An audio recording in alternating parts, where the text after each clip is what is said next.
le conseil que je veux te donner aussi se trouve dans Lévitique au chapitre 27, le verset 16e. Ce verset dit, donne l'instruction de Dieu pour valoriser un champ. Lorsqu'on devait vendre un champ, la valeur du champ était estimée par rapport à la capacité qu'elle a de recevoir la semence.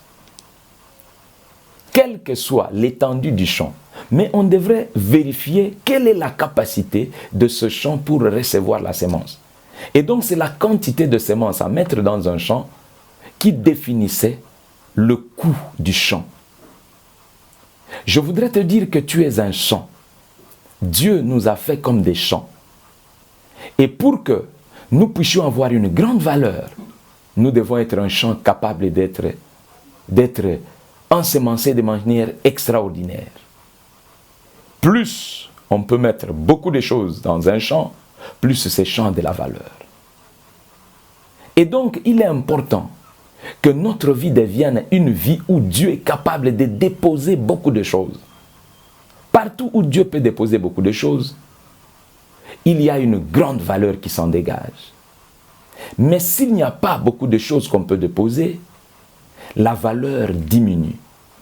Et ce que Dieu dépose, ce sont des semences. Quand nous recevons des semences, alors nous-mêmes nous devenons comme des véritables semeurs. Mais pour que nous recevions beaucoup de semences, nous devons être un champ fertile, un champ merveilleux, un champ capable. Le conseil, c'est lequel? Travaille ta vie.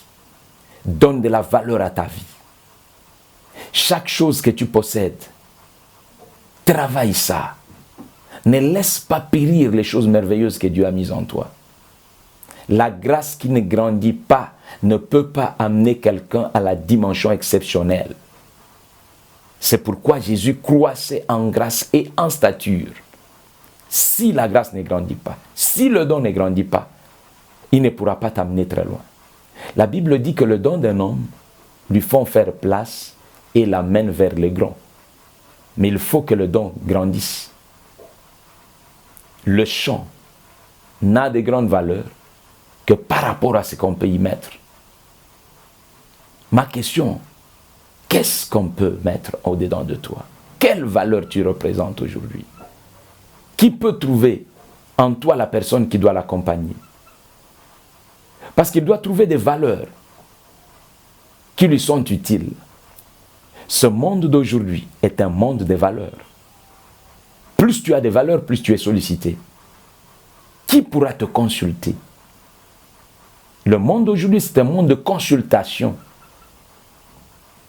C'est le monde des négociants et des négociateurs.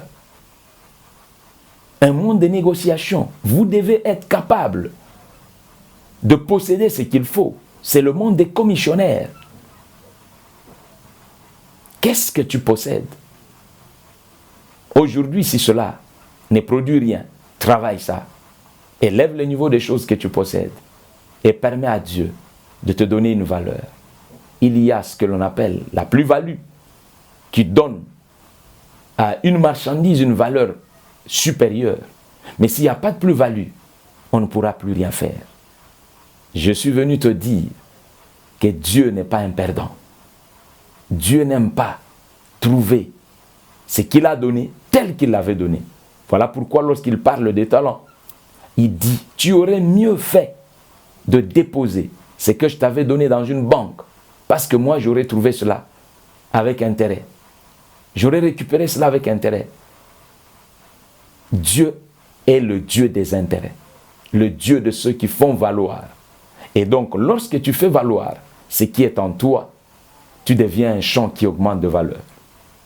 Aujourd'hui, avec le Seigneur, augmente ta valeur pour que la grâce de Dieu puisse te propulser vers des nouvelles directions, des nouvelles dimensions, des nouvelles hauteurs, et que tu vives les merveilles de Dieu. Car Dieu ne t'arrête pas. C'est simplement la mort qui peut t'arrêter. Que tu sois béni et que tu deviennes un champ de grande valeur. Au nom de Jésus. Amen.